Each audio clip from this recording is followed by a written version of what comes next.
I'm Melissa Shanahan, and this is the Velocity Work Podcast, episode number 23.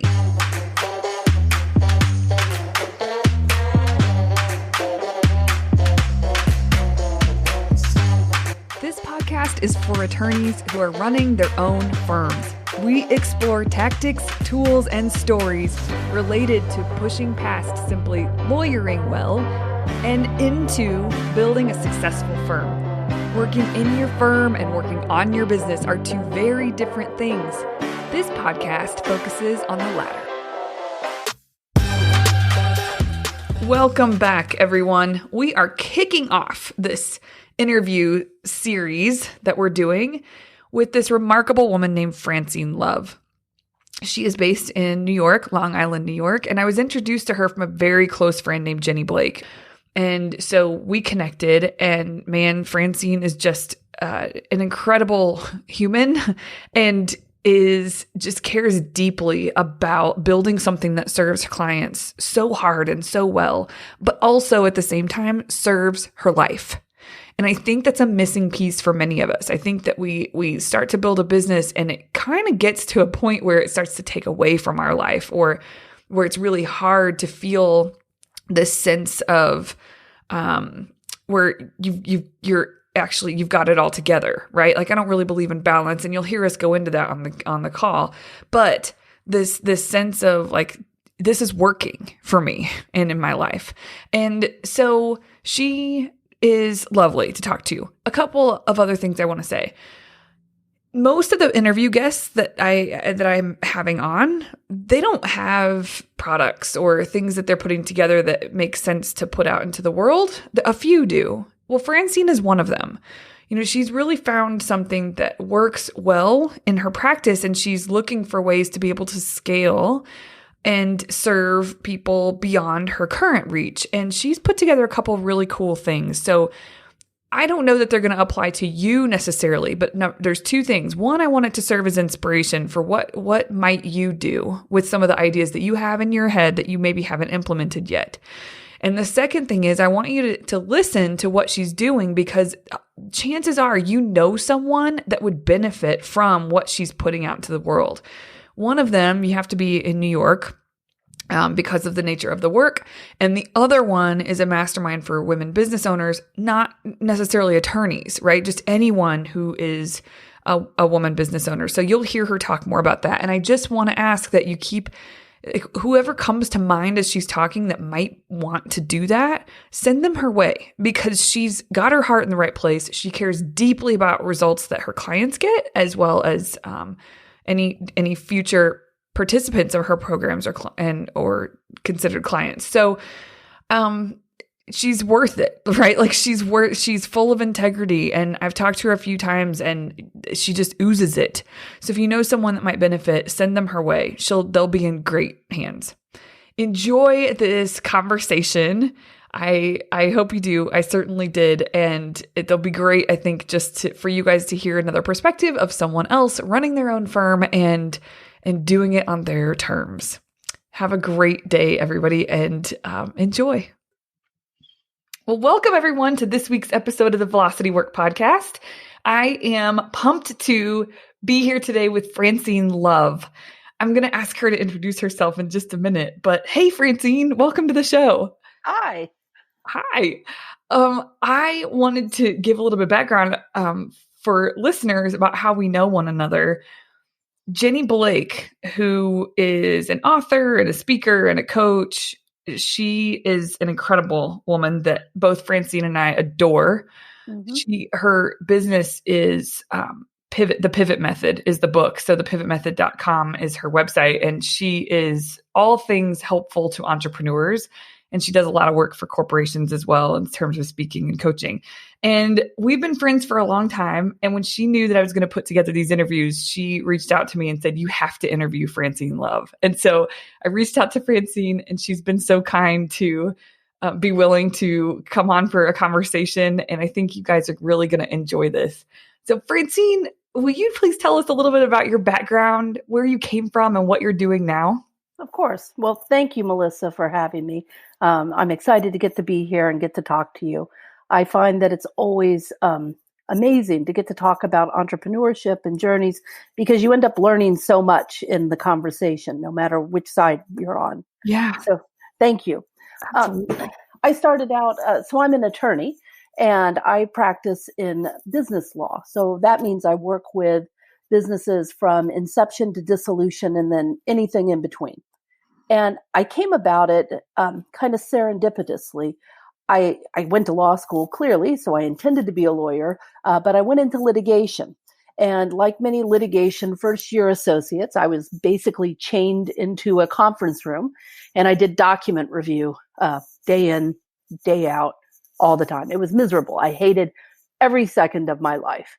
And my partner, who was in charge of me, told me that he was a demigod. He wasn't yet a full god, but soon he would be a god. And I said, wow, I need to get out of here. This is not going to be a good place for me. And fortunately, I had a friend who was in-house at a very large financial services firm. And she said, we're hiring, come. And I did. And I got hired and I ended up becoming in-house in their litigation group. And I stayed there then for the next almost 20 years. And I worked through a variety of positions at that firm. And I did litigation, I did employment, did privacy, I did commercial contracts, I did intellectual property. And so I kind of went all the way around the shop. And then the financial crisis happened at the end of 08, 09. And the group that I was a part of wasn't doing well. So I went and leapt to another opportunity where I got to become the deputy general counsel for a startup asset management firm. Now, as a startup, it was $90 billion. So it wasn't that small. But what was very cool is my whole background worked to where I protected the firm, right? What did the firm need to do to stay afloat? How did it protect its assets, its own assets? And the other attorneys worked on fundraising, right? But I was the corporate lawyer for the group. Then we started having kids. And when my son was born, the commute, the time, just all of despite it being in-house, it was a lot of time. And I wanted to be home more. And I really wanted to do something that was my own. I had grown up always wanting to have my own law firm, but never having the guts to do it. And I don't know if motherhood made me have the guts or what it was, but I said, that's it. I'm going to have Love Law Firm. And so at the beginning of 2016, on January 1st, I opened my doors. January 2nd, I had my my first client, and it's been going since then. So I'm almost at my 4-year anniversary, and I absolutely love having my own law firm. Well, congratulations on your almost 4-year anniversary. That's so cool. Well, okay. I love that your last name it just makes for a fun way to be able to market yourself in business. It does. And you have there's 2 trademarks that you have that Yes. you had told me this before. One is build, BUILD, not build, like BILLED. That's correct.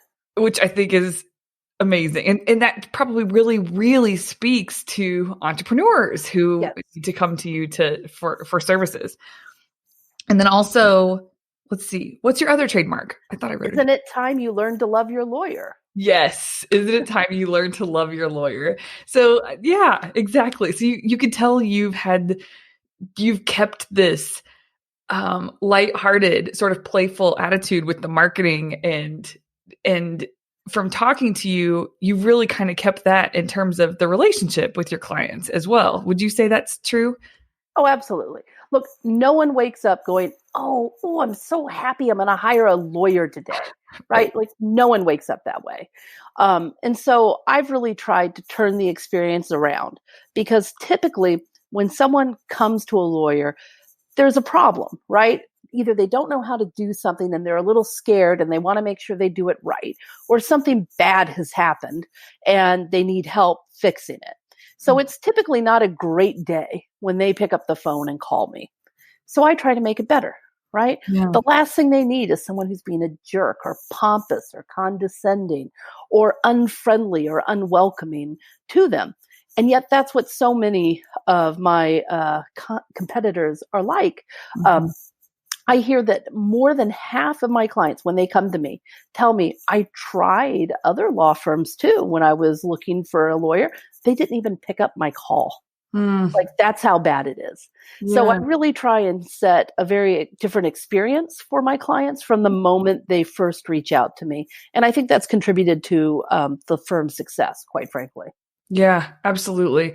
I find that working with people, even, when you were saying before, a lot of attorneys can be either unfriendly or um, just have this ego or just not really give people the time of day. Mhm. Even when it's unintentional, like Right. they aren't that way, but the way that their systems are set up Mhm. isn't in a way that makes it really easy for clients to get information that they need. Correct. It's a problem. So it's really refreshing and wonderful to have talked to you about and to see your business is really set up to make things super easy for the client and as positive as an experience as possible. Like it's sort of forefront for you. Definitely. Look, there's a lot of people who want business, right? And that's the same in any industry. There's always competition. And so, what is it that sets you apart? As a lawyer, I can't guarantee success. I can't say, I positively guarantee they'll never have a problem. The Bar Association, quite frankly, won't let me do that. But I can guarantee how you will experience working with us. Mm. And so, we have commitments that we make to our clients. We're going to return your call quickly. We're going to talk to you in a way that normal people talk and not the way, legal professors try to speak to one another. We're going to treat you with kindness and respect. We're going to treat your business as if it were our own. So things like that are things we can commit to. And we tell our clients, if we don't live up to that, let us know. How can we be better? Because we want to be different. We want it to be a happy thing when you pick up the phone and call us, because you're going to get help, you're going to get advice, and you're not going to hear this cash register ringing in the background that makes you go, oh gosh, I can't talk too long, or I have to figure out most of it, and I'm only going to go for this little piece of it, right? We're trying to be very different in experience. I love that. And I love that you guys are, I think even the people who feel like they started their own firms recently, and so they have that entrepreneurial spirit and they have a more creative way of approaching things, still within law, it's easy to get stuck in a traditional mind frame about Mhm. how your business should be set up. And so I always just really appreciate it when I meet someone who has really questioned every aspect of that journey and what they want it to be like for the client and focused hard there. I don't think that's easy to do because you know how to do law. So you could just put a website up, get some, business and try to build from there. But to really rethink from the ground up how you want your firm to look takes a lot of effort and a lot of energy, and not everybody has the bandwidth for that when they're first starting, and or makes time or makes it, the effort. And so I just want to commend you for the way that your approach has been, I think, refreshing for certainly your clients, hopefully yourself, but then also I think you're such a strong example for other firm owners to like how they might look at things a little bit differently. How can they tweak what they're doing to be more client centric on every level? So anyway, I think it's pretty cool. Thank you. I have to give credit to my having been in-house for the vast majority of my career rather than being at a law firm. Um, what I was trained in the in-house experience is that I'm not the smartest person in the room all the time, and I need to make sure that the business objectives are being served. Now, that doesn't mean that I can skirt the edges or try and get around things. It just means that at the end of the day, I'm there. I'm part of the toolkit to make the business succeed. as opposed to, I think sometimes my colleagues who come from law firms look at it from a different perspective. They've been brought in as, the counselor who's going to give answers rather than someone who's a partner with the business. And so I've really tried to bring that partnership to this firm. And then the other thing is, I just don't want to have the stress of not getting along with people. I'd rather come to work happy. I'd rather people treat me in a happy way. Mhm. I don't know if that's because my last name's Love or just because it's my personal philosophy, Mhm. but I just want to have a happy day, and I figure other people do too. So why can't we make this an experience that we all enjoy as Mhm. opposed to something that's terrible? So Mhm. Yeah. that was what got me to this point, I think. Yeah. You mentioned earlier the commitments you have to your clients. That's something I had written down to ask you about. Mhm. You don't have to list all seven. I don't know if they're top of mind or not, but I love that you have, like, some businesses have core values that they share with their potential clients, or a mission statement or vision statement. But the seven commitments is a twist on all of that, which I think is really cool. Do you have some, like, your top three favorites that you are most proud of in the commitments? Well, sure. I mean, and I shared most of them, or at least four of Oh, them already in what we were talking about. And, yeah. so things like, we're going to keep you up to date and we're going to get back to you quickly, right? Mm, We're going to make it easy for you to reach us. We're going to be professional. We're going to be ethical. We're going to speak to you in plain language. We're going to treat you with kindness and respect. We're going to look for ways to build and protect your business. We're going to look to understand your business as if it's our own. yeah. Those are the commitments, right? And Yeah. they're written out more artfully Yeah. when you join our firm and get our little welcome packet. You see it, but Yeah. that's it in a nutshell. And it's all about treating someone else with kindness and respect, Yeah. and caring about their business. Because if I actually care about my client's business and focus on it as if it were my own, they're going to succeed, right? Mhm. Mhm. And that's good for me too, right? Yeah. I want them to keep coming back to me and have, repeat. I want them to go and tell, I have the most amazing lawyer. You Yeah. got to use her too, and get, referrals that way. It only helps me that they come out of the time spent with me and my firm being happy, as opposed to, well, that cost a lot, and I think we got where we are, but I don't know that she ever listened to Yeah. whatever. Right. That doesn't, Totally. if that's ever said, we have a real problem and Right. we need to fix that. Yeah. And that's great. And I'm just thinking for the listeners, I mean, I know my private clients, there's a couple that I'm thinking of that they have awesome core values. That's the way they describe, that's what they call them, Mm-hmm. as core values. But I really love the idea, and they share those during the intake process, Mm-hmm. before the client has decided to officially hire. They share those with the client. But I love how just calling them commitments is more active. It's less passive and more active towards the client. Like, that's something that's really good food for thought to just Absolutely. shift It, a little bit. Hmm. it's about making promises, right? And Yeah. when the client feels like you're speaking to them as opposed to talking about yourself, Yeah. it changes the game, as you noted. Yeah. Yeah. Absolutely. Let's see here. Okay. The other thing I really wanted to dig in with you about was, you are the founder of the Long Island Business Forum. I am. And so the what I know about, we have talked about it, but it's part mastermind, part networking, Mm-hmm. and there's 30 to 40 members. They're all women, is that right? Yes.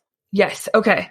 And there's guided discussion. You guys meet up once a month, and it's been a really fruitful group and a really connective group. Like, you guys are pretty tight. So I would love to hear, um you could probably explain better than what I just did. Like, what is it exactly, and what made you start it?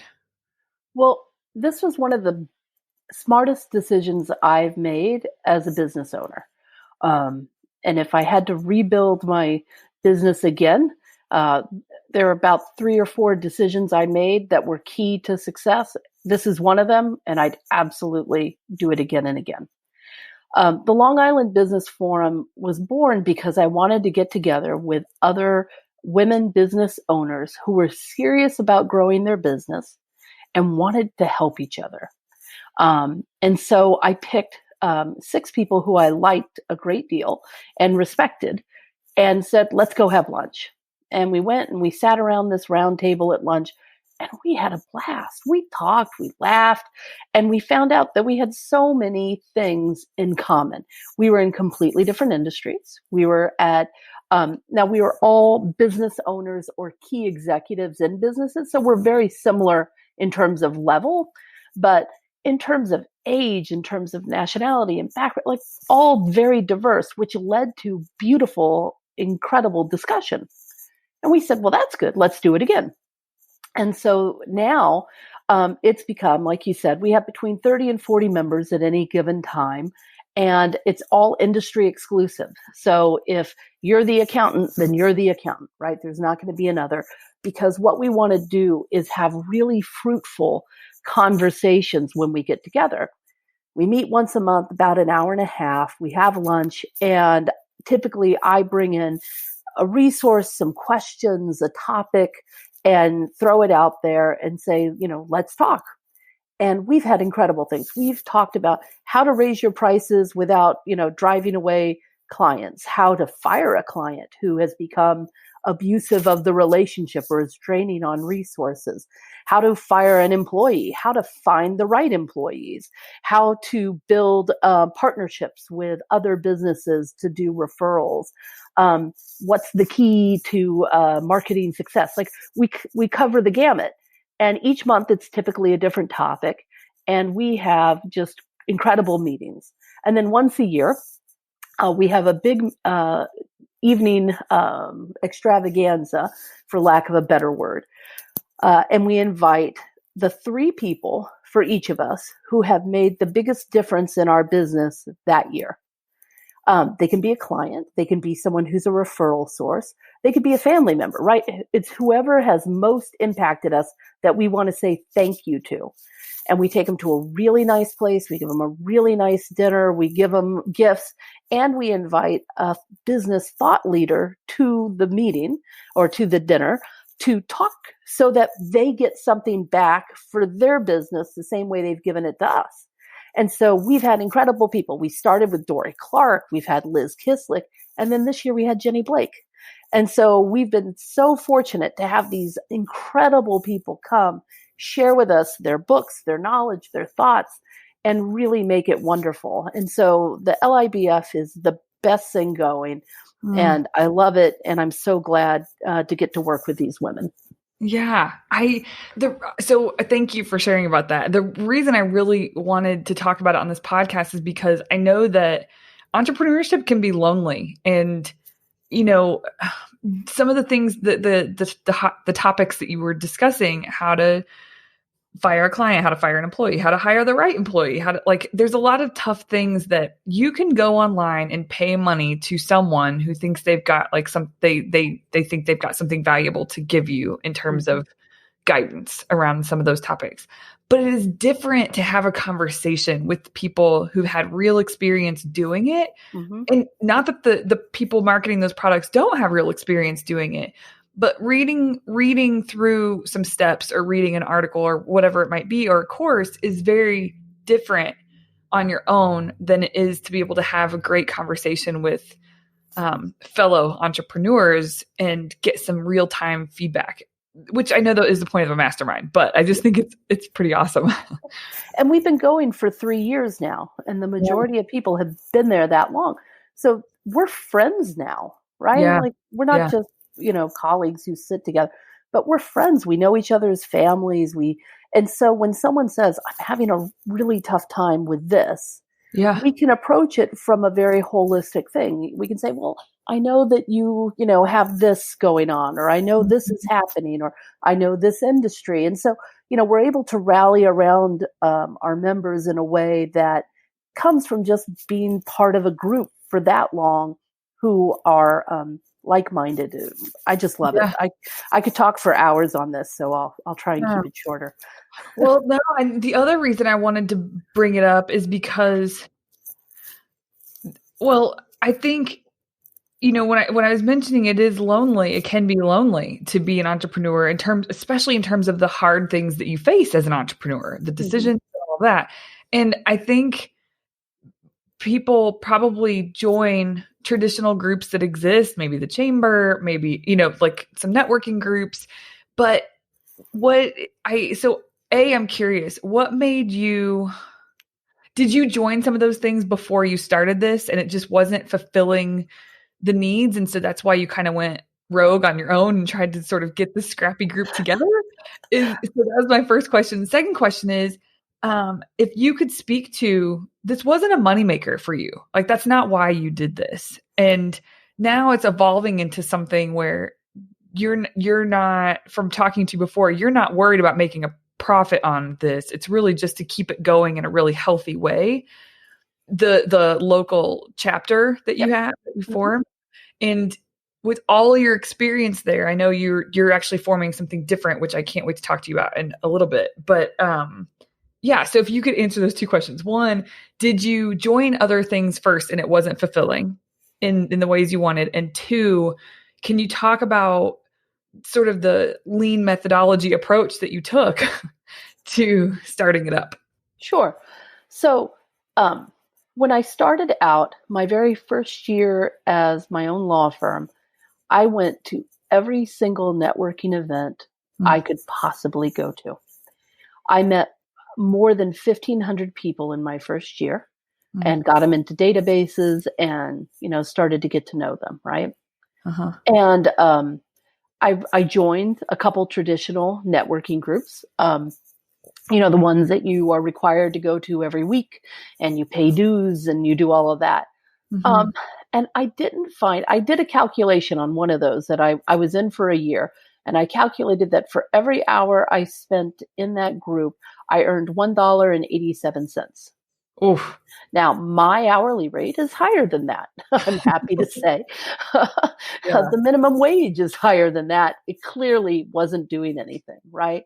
And so I knew that I wanted something different. Now, this group first started, as you said, to really talk about entrepreneurship and to really help support each other. It's been one of my best referral sources now for Mm-hmm. years because of it, because Mm-hmm. it's so different, as you know, Melissa, so different to say, I want to recommend my friend to you who Mm-hmm. does X, then I got a guy and Yeah, here's his card, right? totally. Completely different feeling to that handoff. So because of that, I always have a big circle of friends who know me, like me, trust me, hear what I think about situations, know how I respond, know that I'm dependable. I'm there every month, right? Every single month I'm there and answering questions, giving help, talking. So it's easy to refer people to me because of that. So yes, I did lots of traditional. I still do. I go to networking events. I always am trying to enlarge my circle. But the networking that I focus the most on is my own group because of how amazing it's been. The second question is it didn't start at all as money. I don't charge any fees to be a part of this group. Um, we don't do that. The only thing you have to pay is if you're invited, you have to come monthly, right? And we do have a standard. If you miss two meetings, then your seat is up for grabs Mm-hmm. and you want to keep your seat. So stick around, come. And and the reason for that isn't to be a jerk, but it's I can't get to know you if you're not there. Right. And so how can I send people to you if I don't know you, if I don't know what's going on? So you have to show up, you have to pay for your lunch. And then in 2020, we're instituting, we have the big extravaganza every year. We're having a prepay for it. So no one ever feels like, oh, that's a lot of money at the end of the year. Now we're going to pre-fund it. So Okay, cool. Yeah. it's awesome. That is so great. Did Tell me if I'm wrong. I don't know if I dreamt this. Don't you have to like the person? Oh, that's key. The Okay. only way you get invited, I'm not the only person who can invite people to the lunch, but you have to actually like the person well enough to want to sit and have a meal with them Okay. because you've been out networking. You know what it's like. There are Yeah. people who are amazing. They have so many contacts. But they're a jerk. You don't want to be with them. I Yeah. don't want to eat a meal with them. They're so obnoxious. They're condescending. They're Yeah. arrogant. They're full of themselves. I don't want to have lunch with that person. Give me Yeah. someone who I like. Yeah. And so I always tell people, if you're a guest here, that means whoever invited you likes you. Now we're going to see if everyone else likes you. Yeah. And they can come up to 2 times. And there have been people that we just haven't invited back because it's the cohesiveness of the group that's most important. When we Right. get together, everyone's like hugs and, good to see you and how's everything? And they're excited to be together. It's not, I've been to lots of networking groups where you're like, hey, how are you? And Mhm. you just kind of walk in and you think, is there going to be anyone here I want to talk to? No, Yeah. everyone in this group you want to talk to, every Yeah. single person. And that's the Yeah. way we keep it. And it's interesting too, because even one person where it's not that dynamic where you can give each other hugs and say like, hey, how's it going? Like really Mhm. genuine connection. One person can kind of throw off the whole vibe. Yeah. And we're Yeah. very protective of our group. I've had people pull me aside and say, that person won't work here. And I respect it. I listen to them. I trust these women and we have a great group because of it. Yeah. Yeah. Yeah. So thanks for sharing all that, because I think there's opportunity for anyone listening where you live. If this is something that sounds interesting to you, start small. Like I think people think to put something together, our brain doesn't really think it through entirely. And so it just sounds big. Like it sounds like if I said, hey, my friend Francine, she's the founder of Long Island Business Forum, people automatically just think big, organized, like very like lots of time, soaks Right. up a lot of my time, not sure what I get back from it. And I think the beauty of your story with this is that you really did this out of a need of wanting to connect. Hmm. And you found some people who you knew that inspired you. You had a lunch and you just talked and you just were kind of to see what's there. And then it evolved to the next step, which is, hey, let's do this once a month. And then in the next step. And, it doesn't have to be some big organized thing. Just plugging yourself in by initiating something like as simple as a lunch can be so fruitful as it sort of unrolls itself, I guess. Absolutely. And Yeah. if any of your listeners need help, or advice, they can email me because I'd be happy to talk to people about really starting this because it is the single best marketing thing I've ever done. That's so, so, so great. Okay, I have a couple of questions just about you as an entrepreneur, which is totally on the fly for all of you listening. I don't send them questions ahead of time. It's just a free flowing conversation. So if one just stumps you and nothing comes to mind, that's totally okay. Um, but I'm curious to know if anything comes to mind when I ask, what is one of the biggest mistakes you've made and just that you'll never do again, but you learned your lesson and now you're on the other side of that lesson. Is there anything in business that fits that? Well, anytime I've tried to do something that I don't feel confident in has not been a good thing, right? Like Oh, I'll have clients say, "Well, could you do this? I know it's not really within business law or some of the areas that I'm familiar with, and it's a stretch. It's outside of that." I never am happy with the results because I don't know if I'm too much of a perfectionist, right? But I intend when my client engages me to do something that I not only do what they expect, but I do more, right? It's better than they thought it could have been. And the only times that I've found that I've failed in that has been when I've taken on something as a favor to a client because they said they still wanted to work with me. They didn't really want anyone else. I know it's not really in your wheelhouse, but would you mind? And I think in those times I would have been better served to find someone that would have done better on it for him and then either manage that person or, be part of it that way rather than try to be an expert in something that I'm not. So to me, mm-hmm. it's really about know your lane and then just own it, right? Own everything in it. Mm-hmm. But don't, if it's not something that you feel confident in, don't do it. Yeah. Yeah. That's really good advice. Definitely. And it probably disrupts your flow. Like you can stay really focused with one type of work. And if you do someone a favor, if you take something on that's outside of that scope, it's a lot of effort and energy to produce that kind of work, I guess. Exactly. You're having to educate yourself as well as do the work. And I just have too much going on to, have to learn other areas of law at the level that I would want to feel good about what I'm doing. So yeah, absolutely. And then I was going to ask as well, is there anything outside of the Long Island Business Forum that has been like with setting up your business, or like you can even think of work-life balance if you want to, whatever makes sense here. But is there anything that you have done or set up for yourself that was just the best decision? Like you're so glad you did it that way? I guess there are two things. One is a printed newsletter that I send out typically every month. And it's a newsletter that, so first off, it's not an electronic newsletter. No one wants another one of those, right? Yeah. I get 1 billion of them sent to me and I delete 95% of them unread.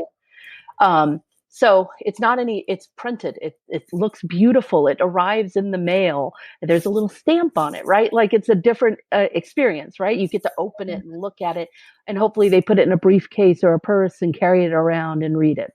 And it is not legalese. The front page is typically a discussion with me about something that I've learned recently. And it may be something that my kid taught me. It may be something that I learned from watching the news. It could be something that I learned from a client. But I think that there's general applicability to everyone, right? Yeah. In their life and in their job. And then inside I have like small business tips, things that I've found helpful in running my business. I have interviews with business owners that share things that have been successful for them.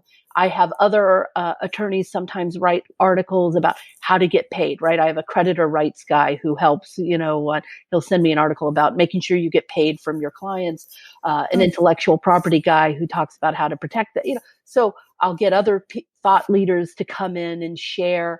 And then my dog, my English bulldog, writes a column at the back of the newsletter to share his insight on life. And Seamus is smart. He's a little dopey, but he has his quaint view of life.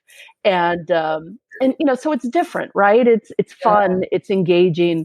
And if you're an entrepreneur, you know that the way that people want to do business with you is they know, like, and trust you. Yeah. If I show up in their home or at their office every month and you see my picture, you see pictures of my kids, you see pictures of my dog, you learn about things I'm learning about, you see that I market other businesses, other attorneys, other industries, and I want to be helpful, then that's amazing. I get a lot of compliments on the newsletter. Of course, it helps if it's designed nicely and looks good. I have great people for that. But it's really about the content, letting people feel like they know me so that it's easy to pick up the phone. And I have people call and they'll be like, my dog did the same thing. And, and I laugh and now we're friends, right? And I may not even remember this person, but they got on my mailing list and now my dog has connected with them in a way that they pick up the phone and call me. So newsletter. Questions about that. So you mentioned the mailing list. Who receives this? Is it? Go ahead. So like I said, I walked around and went to tons of networking events and I met 1,500 people. Not all of them are on the mailing list, but a good number of them are. So all my clients are key friends, key influencers, key referral sources, people like that. People that I've met who've asked to be on it. Some people you can go to my website. You could ask to be on my newsletter list. So I have anywhere active at any time between 500 and 750 people who get a printed newsletter every month and hear about what's going on at the firm. And And my second question was, who, if you feel comfortable sharing, who publishes it for you or who does that work of actually getting it sent out? So I work with, God, she's amazing. Beautiful, beautiful work that she does. Her name is Kia Arian, and she owns Zine, or maybe it's pronounced Zine. Who knows how? Yeah. Zinegraphics.com. Huh. But Kia is amazing. Her sense of style is outrageous. It's just beautiful. It's clean.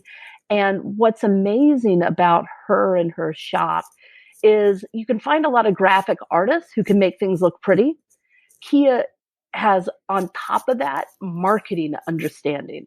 And Mm. so I find I worked with another group and it was good. When I went to Kia, the results went through the roof because of what she knows and how she's helped me polish some stuff, suggestions that she's made about articles and how to work. She's terrific.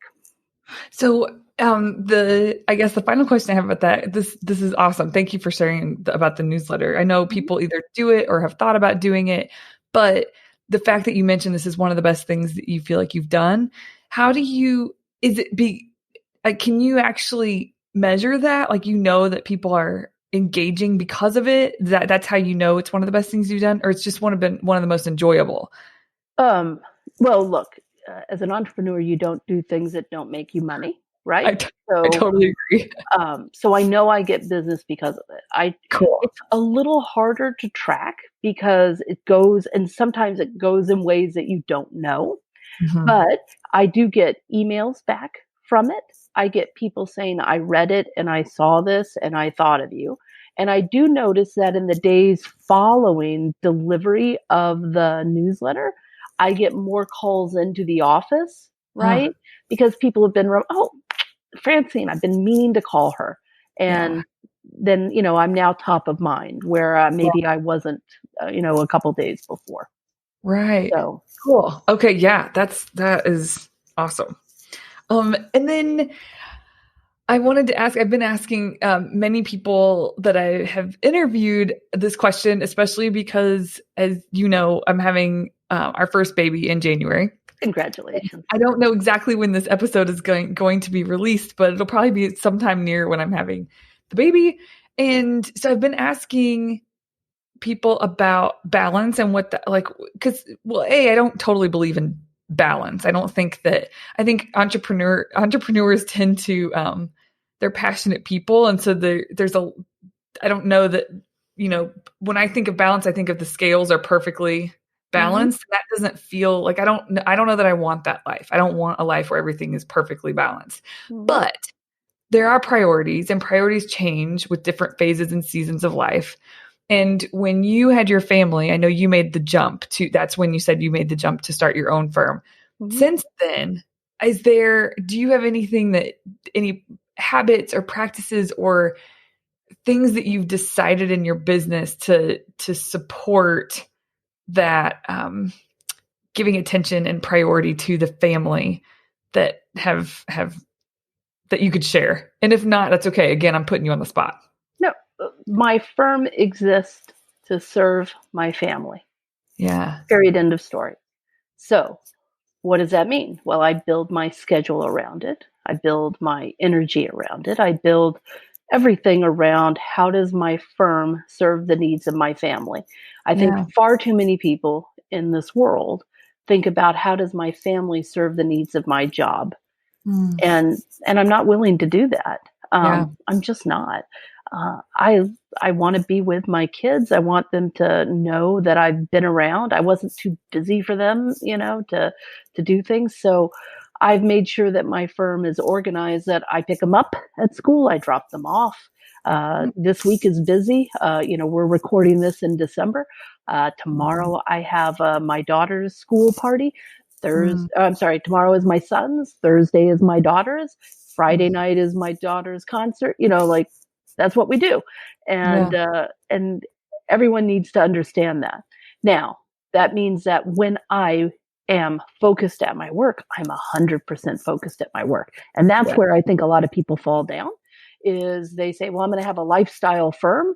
And then they find that they love lifestyle and Yeah. forget the work part, right? And so you got to really be focused on your work and learn how to really manage your time so that the time you spend with your family, you're not worried or sweating it out or begrudgingly giving it, right? Yeah, Can I make absolutely. a comment about balance? Because this was one of the best things that I ever heard. Yeah. Um, if you think about, when you're balanced, if you were to stand up right now and get on your tippy toes, right, and balance yourself there, and if I said, okay, now run, you can't do it, right? You Ah, just can't do it because you're yeah. so focused on balancing. When you're balanced, you are basically stationary. Yeah. So balance to me doesn't work because I want to be moving forward. I think Yes. it's less about balance and it's much more about momentum. My momentum should propel me so that I'm always able to free up my time for my family. I'm always able to free up my time for my business so that it gets met. Yeah. And that to me would be my best advice to you as a new entrepreneurial mom is Mm, don't worry about balance. Balance will just make you stuck in a place. mm, Get momentum behind you. Get a good momentum with how you work with your newborn and how do you meet his or her needs and how does that work? And then how does it work with your business? And you'll yeah. figure it out. I love that. I've never, I haven't heard that. I really, really like that. That's a I'm great glad. way to think about it.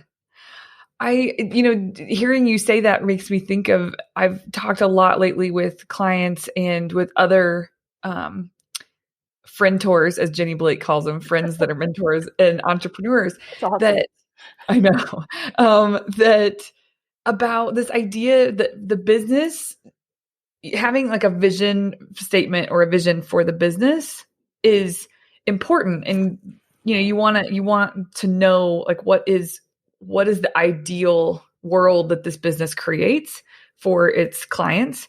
And I think that's so important. And something I've realized this year through work with clients and conversations is that it isn't, though important to know that, it isn't always the driving factor for us to get out of bed every day or maybe miss an event or maybe like to make the small sacrifices as Mm-hmm. small or as big as they may be that sometimes are required as a business owner, Mm-hmm. or the uncomfortable stuff when you don't feel like doing it but you got to do it, right? Mm-hmm. And so there's this other this idea that each entrepreneur really needs to know and understand their compelling reason for getting up and having the business and all that. And so it sounds like what I just heard you say, it kind of fits in with that because yes, your firm, like you have an ideal that you're creating for your clients and it's so important to you. Your commitments are important to you. It's Mm-hmm. almost like the firm is its own entity and that's its vision. That's its compelling reason for existing. Mm-hmm. But the human behind it doesn't mean that that ideal vision is what fuels you, like really is that flame that burns inside every morning. I really like what you said about my firm exists to serve sort of differently, serve my family, the Mm-hmm. needs of my family. Like you're not willing to compromise that time with your family. It is important enough. It is the reason you wake up. It is the reason that you do the hard work of being an entrepreneur and owning this firm that does great things. Mm-hmm. So it's cool to hear you talk about that because I think some people think their reasons for getting up and doing the hard things need to be altruistic or um noble. And the more I talk to people, that's not always real. All right. It's as long as the work you're doing lines up with your vision and Right. there's a lot of integrity there. It doesn't have to be the fire behind every move you make. I don't Absolutely. Well, what's more noble than loving your family and know. making them happy? And then because of that, if I have a happy family and everyone's doing well, then it makes it a whole lot easier for me to turn around and treat my clients in the same way. Mm, I've been thinking a lot about connections lately. And I think this is what 2020 is going to be all about for me is mm, really talking about how we're all connected to one another and what that means. It means so much because as an entrepreneur, everything in my law firm is about building connections with my clients, right? The 7 commitments, it's about connecting. The LIBF is about connecting with other business owners. My newsletter, it's about connecting with people that I've met even just tangentially as I go about. It's all about building connections. Everyone is dying for community. We see that all around us. There's so much tribalism, right? People will rally around a cause. Well, let's rally around being people who treat each other decently. I could do Mm, that as a firm, right? My firm will mhm, treat you well when you're here. I can do it with my family. My family is a loving, safe place for all the members of my family, and then all the people that I've brought into that. My networking, my friends, it's all about connections. And the better I build connections, the better my company ultimately is. And mhm. so 2020 for me is all about connectivity and how can I improve them. That's so beautiful. Well, man, thank you so much for coming on. There's two things I wanted you to share more about. I know you have you've been working hard behind the scenes for what you're up to in 2020, and two of those things felt relevant to share at the end of this. One is there's an online mastermind that you're launching for women business owners Mm-hmm. in 2020, and they can be anywhere in the states, which is pretty cool because you've kind of found your tribe and your group to show up every month at a restaurant with or to eat with. But this kind of allows you to share what you're learning, take from that group, and be able to provide something on a national level. So, would you say more about that? Sure. Thank you. I appreciate you letting me talk about it. It's more about connecting, right? I want to find other female business owners who feel as passionately as I do about serving the needs of their customers, their clients, their community, their family, and getting together once a month online to talk about it, to share, and to have me share resources, knowledge, background, and to help really guide it and build a community online where we can replicate a lot of the success that we've had here on Long Island. So I want to do that on a national, and that way it's fun. Like we get to learn about different things, and there are things happening in different parts of this country that are interesting, and we should be able to take and import them in. I heard about a friend of mine was telling me about a new form of business that's happening in LA. I'm like, that's really cool. Do Huh. we have anything like that over here in Long Island? And how can we help someone get that started? So there are Yeah, different ideas that we can come up with and share. So that's it's number cool. one. And then number two, I wanted to ask you about was I think this one's just for people in New York, but they're solopreneurs. You kind of have this idea that you're launching that is it's the beginning of it, and so it's it's pretty easy to get in right now at a really reasonable cost. But it's almost like this lawyer on call idea Yes. for for business. So yeah, I would love for you to say more about that. Thank you. Yes, so I'm admitted in New York, so I practice law in New York. And if you are a New York solo entrepreneur or a small business, right, then you want to come be a part of our new Lawyer on Call. I think we're calling it the Beloved program, right? Because with Oh, love, right? Come be beloved by our law firm and join it. What we do is on a monthly basis, we'll have webinars where we talk about topics of legal and business importance. We'll have a Q&A session at least once a month, if not twice a month, where you can send in your questions about legal topics and I will answer them. Obviously, you'll be on our monthly newsletter. We'll have there'll be different resources shared with you online that you can access. Some easy forms that if you just like need a demand letter to get someone to pay you, well, here's the one that I use, so you have access to things like that. So it's a way to really have a relationship with a lawyer and a law firm at a reasonable cost that gets you in and gives you education. And then if it's something that's outside of just the scope of what the program is, then you get discounts on my hourly rates or my project rates. I'm really trying to move away from hourly. I'm trying to do everything flat fee so that yeah. no one ever feels like things are hidden, or worry about escalating costs. So Yeah. anyone in New York, I'm going to have email me about it because I can get you the information to join up. And what email do you want them to email? They can do advocate, ADVOCATE, at Love Law Firm, and then the letters PLLC.com. Paul, Larry, Charles.com. Okay, that's great. And then what about the online mastermind for women business owners that's national? Same. Email. Yep. And soon I will have on my website, lovelawfirmpllc.com, I'll have links to both of those things as well. So if you don't remember my email, then go to my website and you'll see about these.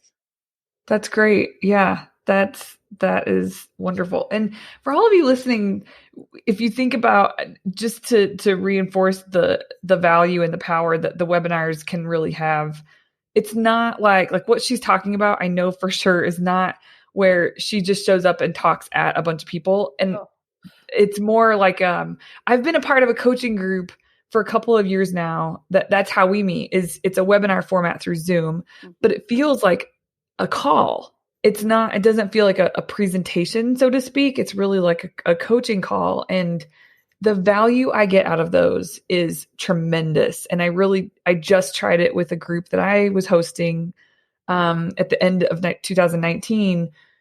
It was called Velocity 2020, and it was to help people get their strategic plans together for 2020. And we used that format. It was the first time I had been a host of something like that. And it is awesome. If people are willing to participate and ask questions and really dig in, it's such a great way to get knowledge, help coaching, and sort of reinvigorate things. It's wonderful. I'm assuming that that's kind of what you're thinking for what you're putting together. Absolutely. No one likes to be talked at. It's all about a conversation. It's about relationship. And like I keep saying, it's about connecting.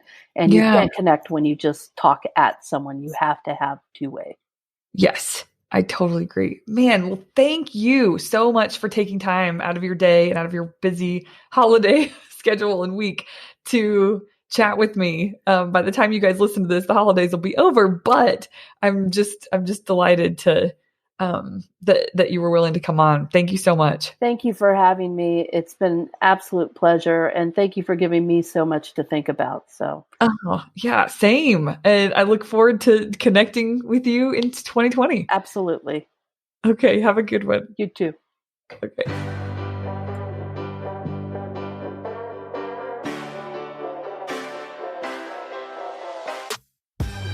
Hi guys, it's me again. Thanks so much for listening to this podcast. If you enjoyed it, and I hope you did, please subscribe so that you get real-time updates whenever we drop a new episode.